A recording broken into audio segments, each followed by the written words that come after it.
Entonces ahora hablar de Leonardo da Vinci, que como ustedes saben, en el 500, con este surgimiento en el seno, digamos, del humanismo, de esta nueva forma o de este nuevo pensamiento filosófico, que es un tanto vago, ¿no? Un tanto indefinible, que es el neoplatonismo. De esos grupos surgen un grupo de artistas que son los maestros del Renacimiento, como son Leonardo, Miguel Ángel y Rafael. Yo voy a empezar con Leonardo. Ustedes recuerden que estos artistas, aunque no nacen y mueren en la misma época, pero son contemporáneos todos y trabajan en simultaneidad. Así que yo empiezo por que yo más o menos ya algo les he dicho, porque les he comentado que hubieron como tres vertientes en el Renacimiento, en esta época de la crisis. Una de ellas, la de Leonardo da Vinci, que se orienta a la investigación científica, les diré. Para él el arte es uno de esos modos de investigar, ¿no? La experiencia, a partir de la experiencia con las cosas, sin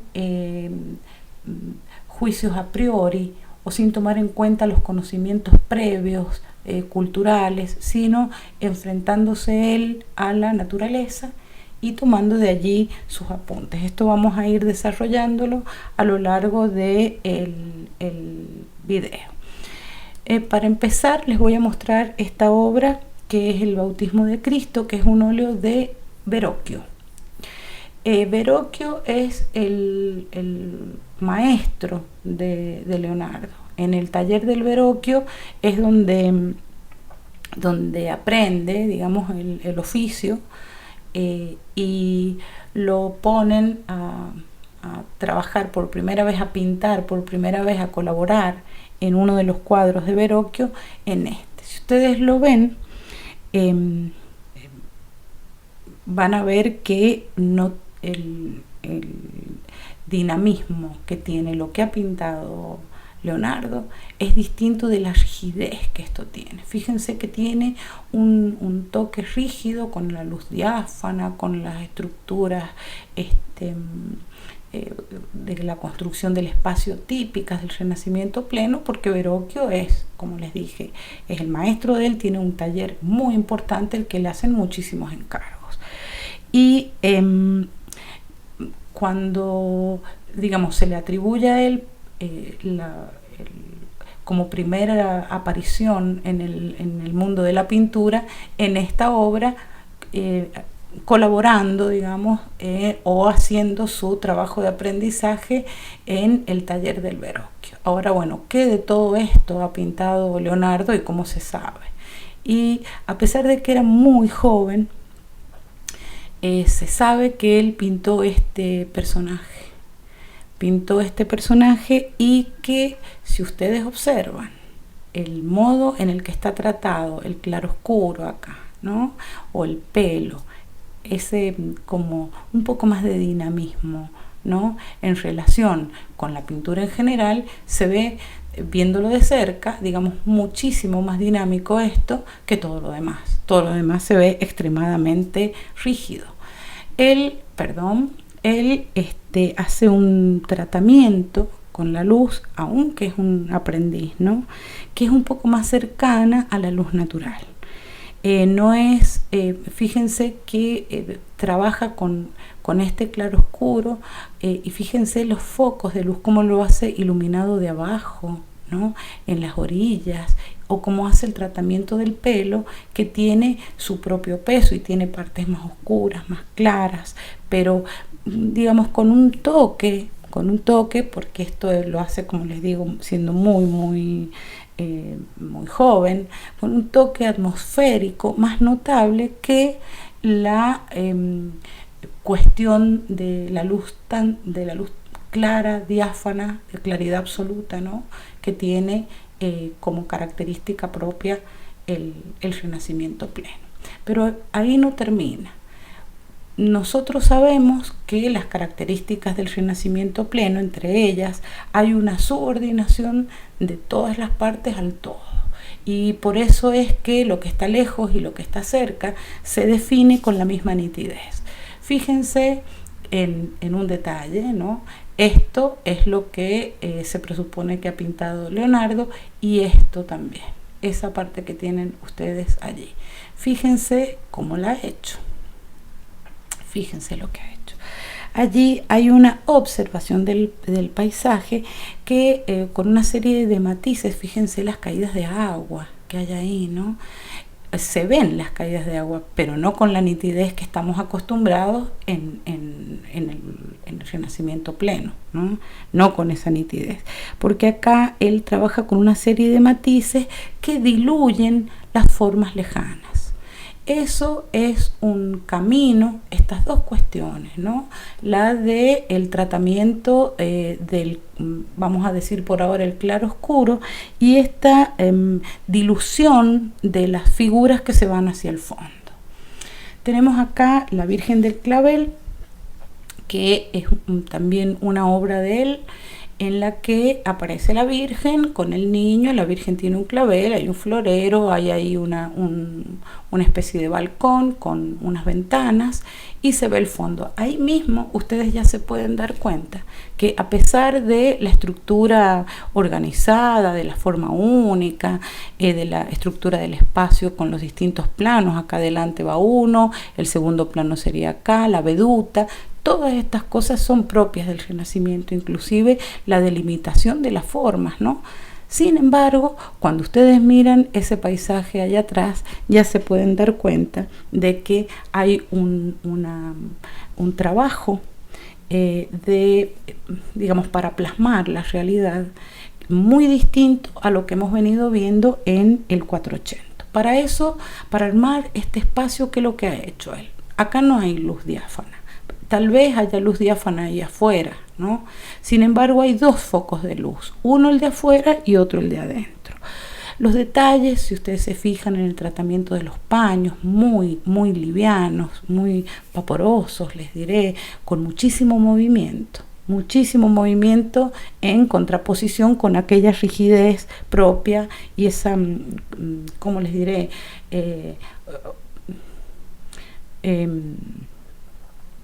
Objetividad del arte cuatrocentista, ¿no? En este caso hay como un acercamiento con los propios ojos de él, no a partir de lo que sabe, sino de lo que está viendo sobre el peso de los distintos paños, por ejemplo, y con eso y con el doble foco de luz, lo que va a dar es una sensación de relieve. La Virgen allí aflora de una penumbra, ¿sí? Atrás hay una penumbra que es la de la habitación, de la cual ella aflora y es iluminada por otra luz, ¿no? Para que esta pintura tenga esa liviandad en los paños, esa morbidez, les diré, y suavidad de los paños, él ha trabajado con muchísimas capas de pintura transparentes, con las cuales va en la superposición construyendo, dando esta sensación de volumen, agregando mayor oscuridad, mayor claridad en las distintas capas para lograr estas sutilezas propias de él. Ahora, esto que hay atrás, esa dilución del paisaje, es uno de los aportes de Leonardo, y eso se llama perspectiva aérea. En la actualidad, digamos, la perspectiva aérea tiene, digamos, es otra cosa. Le decimos perspectiva aérea a otra cosa porque le llamamos perspectiva aérea cuando el punto de vista está en lo alto, ¿no? Está visto desde arriba, digamos. Pero en este aporte, al que se llama perspectiva aérea o perspectiva atmosférica, es esta dilución de las formas que están lejos, que pierden nitidez, así como es cuando las vemos, ¿no? Eso, por eso hay un poco más de consonancia entre las figuras y el espacio en el que se encuentran, porque sabemos que lo que está lejos se ve con menor nitidez que lo que está cerca, y eso es lo que él hace gracias a esta superposición de capas tan sutiles y tanta cantidad. Es decir, que esto le lleva muchísimo tiempo.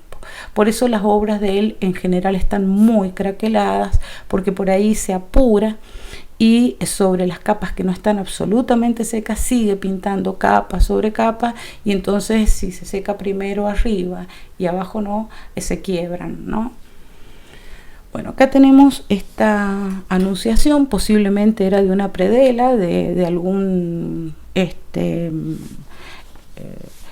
de alguna obra para una iglesia, ¿sí?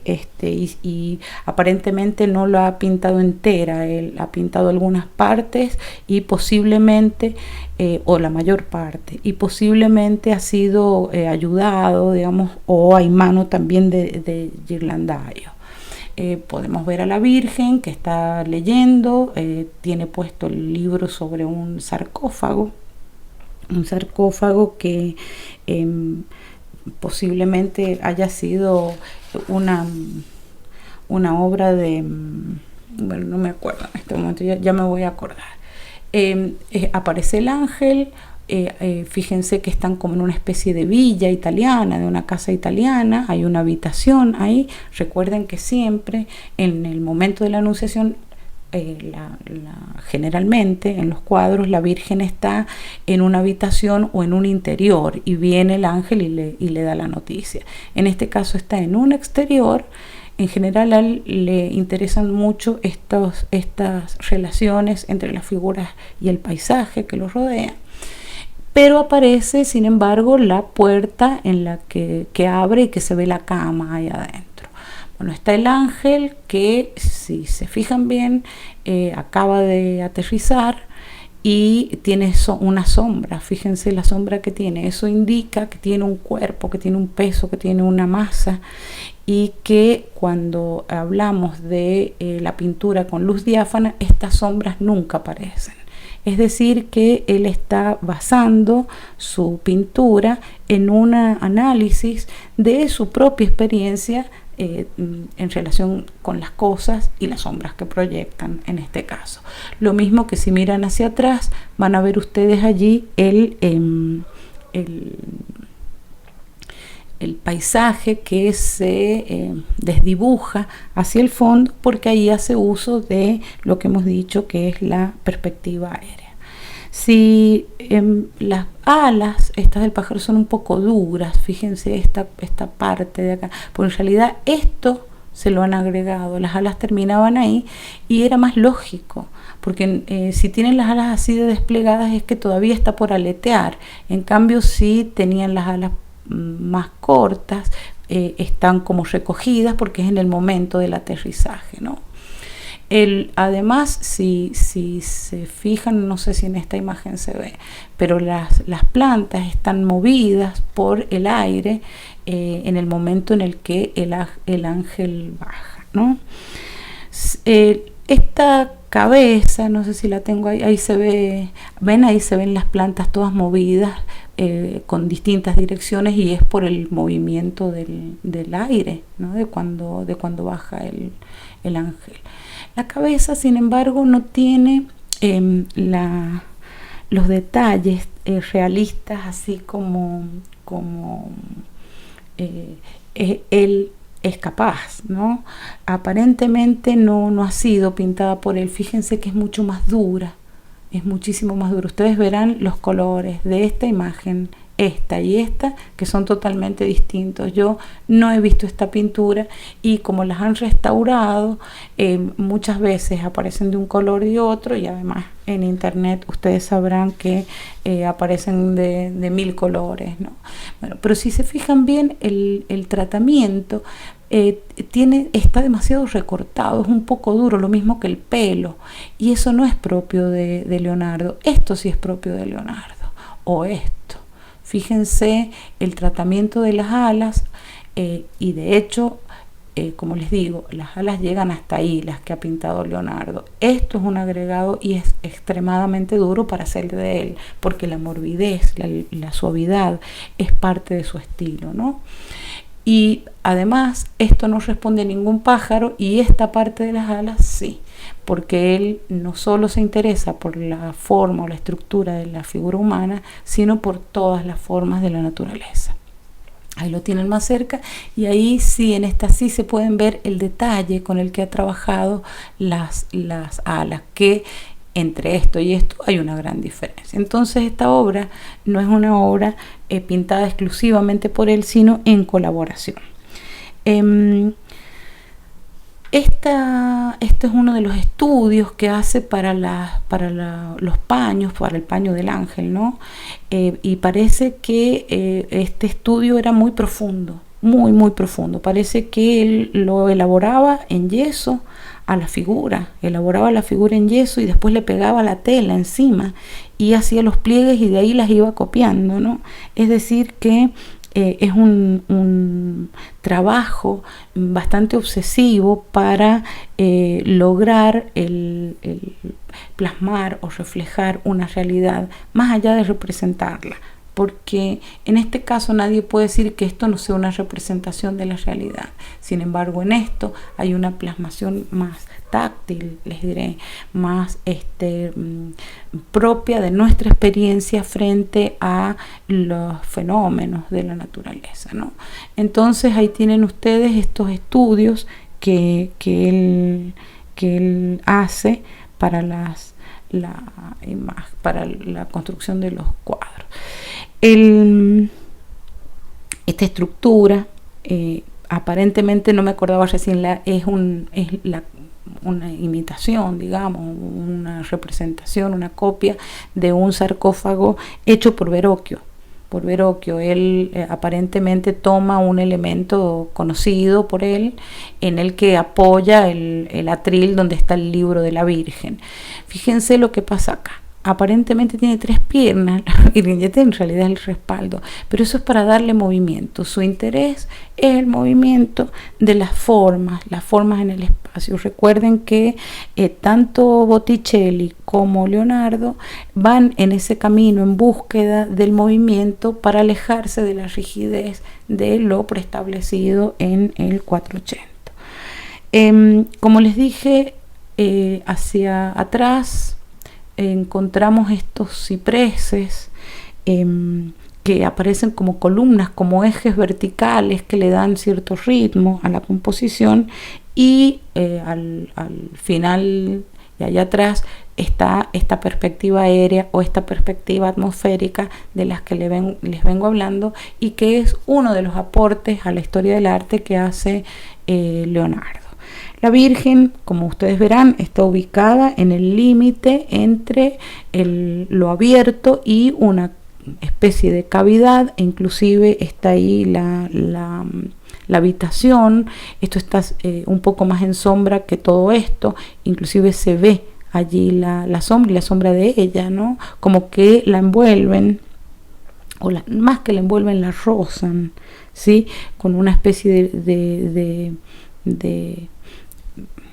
orientación más bien oblicua, ¿sí? Ella está en medio de esta atmósfera envolvente, digamos, o al resguardo de la intemperie, ¿no? Eso podemos ver en esta obra, además de los infinitos detalles que son tan interesantes y tan bellos por este dominio técnico que alcanza Leonardo da Vinci.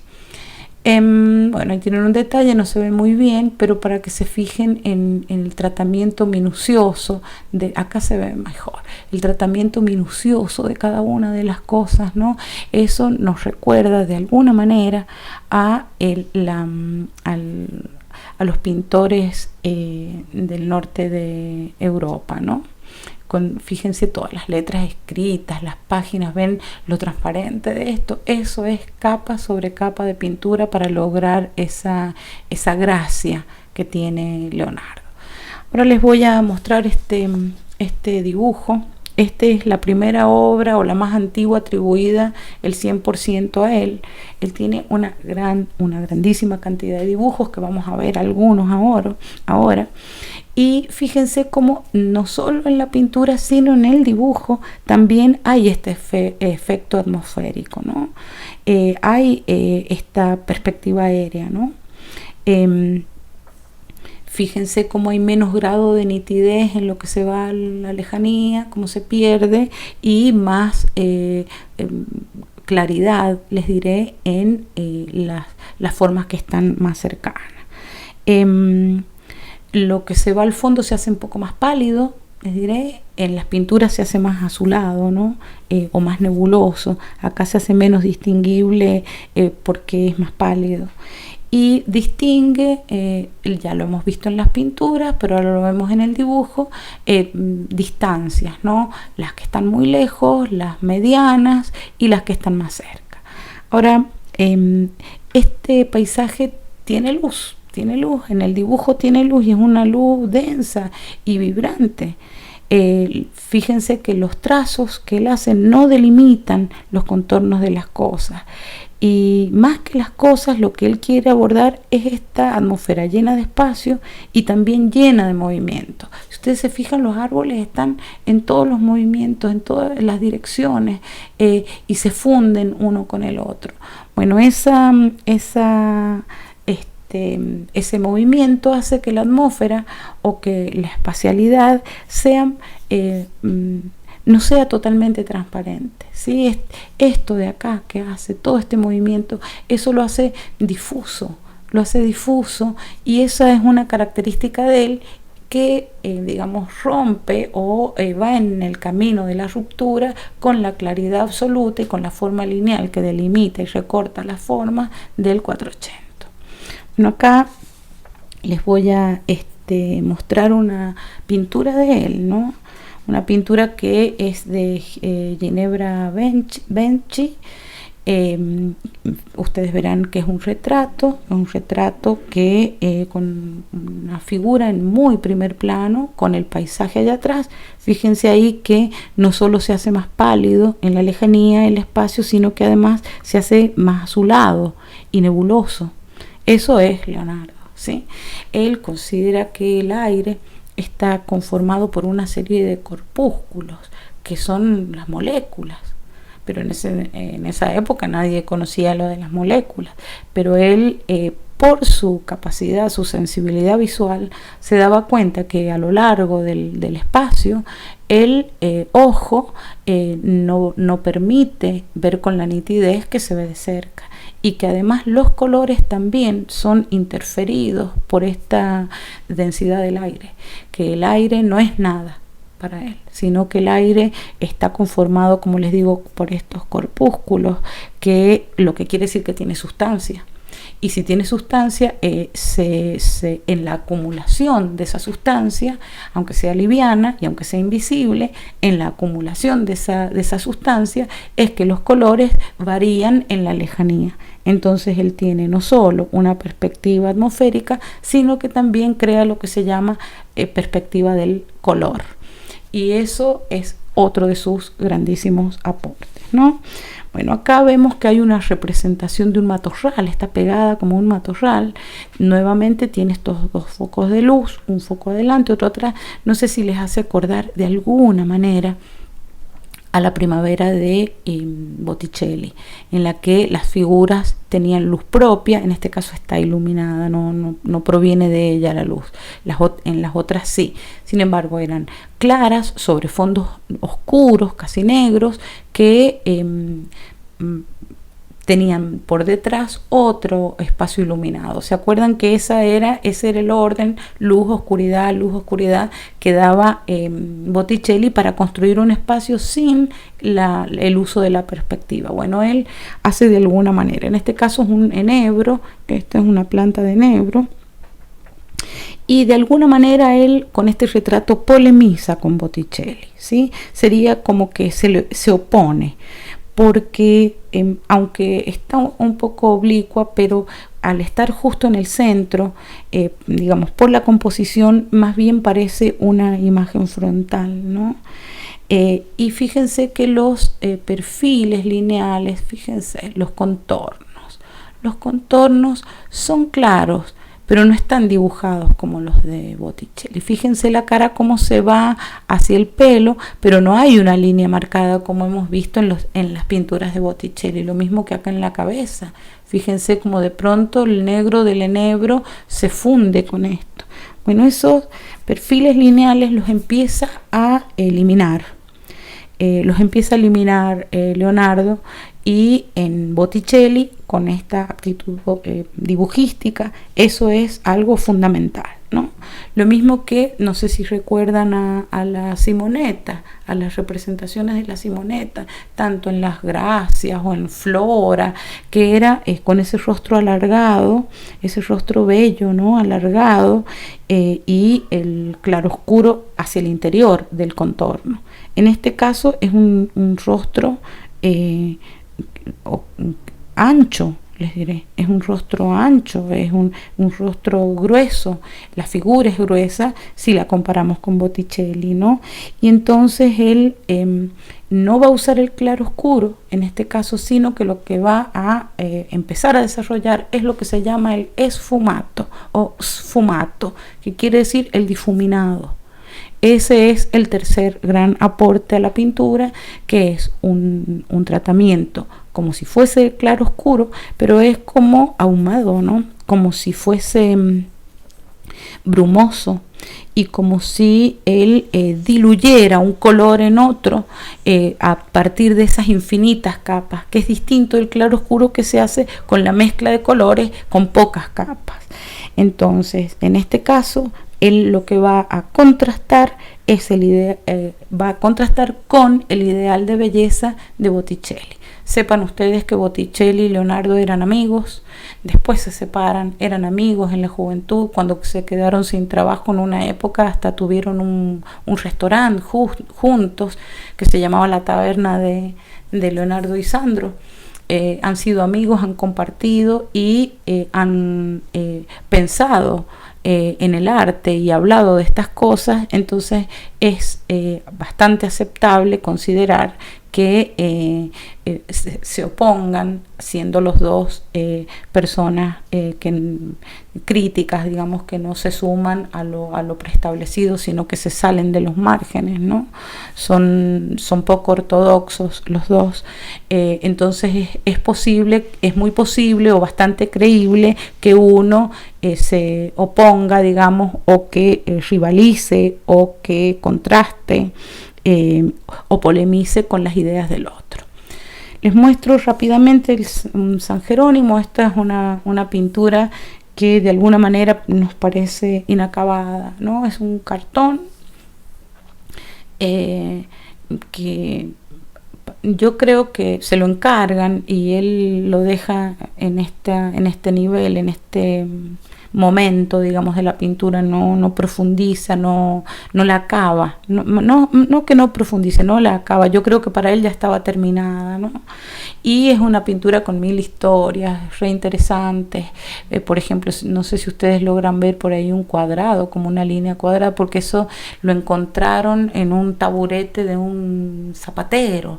En la silla del zapatero lo habían hecho con ese pedazo de la pintura de Leonardo. Bueno, después fueron encontrando las partes y esto es lo que tenemos de ella. Vemos que el tema es el San Jerónimo que está en el desierto y aparece San Jerónimo como un penitente, ¿no? Fíjense la delgadez del rostro, no sé, como la actitud sufriente, ¿no? Es un tema trágico, no es bonito esto. Aquí aparece el león, que es uno de sus signos o de sus elementos iconográficos, los propios de San Jerónimo. Y si se fijan, el punto de vista desde donde ha hecho esto es ligeramente aéreo, es como visto desde arriba, tanto el león como él. Es una obra que es bastante dramática, ¿no? Y de alguna manera tiene esta carga espiritual. Yo entiendo que también la cantidad de direcciones que marca el cuadro, ¿no? Fíjense hacia dónde mira, la espalda corva, el brazo en otra dirección, ¿no? Como en esta posición tensa de alguna manera, ¿no? Y en este sentido, que es dramático o espiritual, es una de sus obras que pertenecen al perfil neoplatónico de la obra de él. Es una obra de alguna manera herética en relación con el neoplatonismo, que en esa época era estetizante, recuerden ustedes a Botticelli, y también cortesano, ¿sí? Bueno, como les dije, es una obra monocroma. Si se fijan al final, nuevamente las formas se diluyen, y en las figuras principales también hay partes denotadas, remarcadas, fuertes, y otras simplemente que se diluyen en lo vaporoso de la pintura, ¿no? Les voy a mostrar esta, que es la Adoración de los Magos, o también llamada Epifanía, que posiblemente también está basada en la Adoración de los Magos de Botticelli, ¿no? Vimos la Adoración de los Magos de Botticelli. Bueno, aquí está como estaba esta pintura, y después la han restaurado y se encuentra más o menos así. No sé si tengo, a ver, no sé cuál se ve mejor. Bueno, les dejo esa, ¿no? ¿En qué se parece o qué tendría en relación con la Adoración de los Magos de Botticelli? Y es que elimina el carácter sagrado, ¿no? Ustedes recuerden que en aquella pintura de Botticelli era la familia Medici, que venía como si fuesen los magos y otros personajes a entregarle a la Virgen y al niño, a entregarle los regalos, ¿no? Si se fijan y trazamos unos ejes o unas diagonales o las medianas, la cabeza de la Virgen es el eje y ella opera de alguna manera como el eje principal de la obra, a pesar de que hay este otro elemento acá o aquellas otras verticales, pero el eje, el centro, está en la cabeza de la Virgen, y ella como el punto central en la cabeza, y ella como uno de los ejes principales. Atrás tenemos el laurel, que está relacionado con el triunfo, y atrás también la palmera, recuerden que es con el martirio, ¿no? Atrás, a los costados, hay dos escenas, fíjense. Acá hay una escena que se desarrolla en relación con una arquitectura en ruinas, y del otro lado van a ver ustedes unos caballos ahí encabritados, ¿no? Digo que toma el tema a la manera de Botticelli, como que elimina el carácter sacro, ¿no? Pero en este caso no es un hecho histórico, porque no es la Adoración de los Magos a la que estamos acostumbrados, y tampoco es fabuloso, ¿no? Él agrupa las figuras alrededor de la escena sagrada, de esta aparición. Por eso también esta obra se llama la Adoración de los Magos o la Epifanía. Esta Epifanía, que sería una aparición sagrada, ¿no?, frente a los ojos de uno, ¿no? Entonces también todas las figuras, como ven, están alrededor de ellas, haciendo como una forma semicircular. La pirámide está perfectamente construida, la pirámide propiamente tomada del espacio, de la construcción del espacio florentino. Elimina el pesebre, elimina la cabaña, los reyes no se saben cuáles son. Si yo tuviera que elegir acá, decir este parece ser uno, pero los otros no sabemos, los confunde por el amontonamiento de personas, por los movimientos. Ven la agitación de los personajes, cada uno está mirando para un lado y para el otro, y están como si fuesen unos postrados ante los pies de la Virgen, otros asombrados, gesticulando, corriendo. Bueno, eso es la representación o la cualidad del furor, ¿sí? Ese arrebato que es concedido como una gracia de Dios, que es distinto el furor que en Botticelli, ¿no? El fenómeno en sí que estamos viendo allí es una epifanía que, como les dije, es donde se manifiesta lo divino, lo sagrado, ¿no? Ahora, en relación con el furor, este fenómeno emociona, sorprende, turba, produce movimientos a toda, absolutamente toda la realidad. Si vamos atrás, vamos a ver, bueno, los detalles, ¿no? Fíjense cómo todos los personajes están alrededor de la Virgen, pero entre la Virgen y los personajes hay un vacío, ¿sí? Hay un vacío. Me voy a ir atrás. Ahí, eso les quería mostrar, ¿no? Los caballos encabritados frente a la aparición. Todo se modifica y se turba por la aparición de la Virgen, ¿no? Es porque es un fenómeno que es excitante, que se da en la naturaleza. Y les voy a mostrar, fíjense, esta es la otra escena, ¿no? Para que vean el movimiento y la cantidad de cosas que hay, unas que se transparentan, otras que aparecen con un nivel de realismo increíble, y la cantidad de gestos y movimientos que hay en todo esto, ¿no? Es realmente increíble si estamos pensando en el Renacimiento, ¿no? Ahora, volviendo a la forma general, podemos decir que hay esta figura que es un eje, estos personajes que están todos alrededor, y entre medio, como les dije, hay un vacío. La Virgen, como vieron recién, está construida o está elaborada con trazos rápidos, ¿no?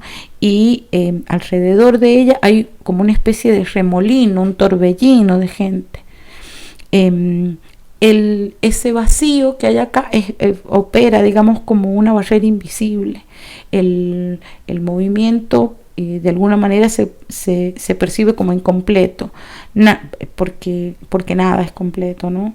Sino que las cosas se hallan en un continuo devenir. Es como que todos los personajes y los movimientos formasen todos estos una sola figura, ¿sí? Que está de alguna manera en un movimiento circulatorio, vertiginoso. Es como si no existiera un fenómeno, sino una serie de fenómenos, cada uno con sus causas, y en ese sentido con sus infinitos efectos, ¿no?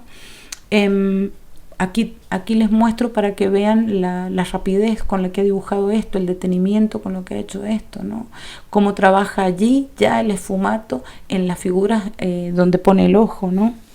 Bueno, Leonardo, a ver qué sigue acá. A ver si voy a cortar y sigo en el próximo, en otro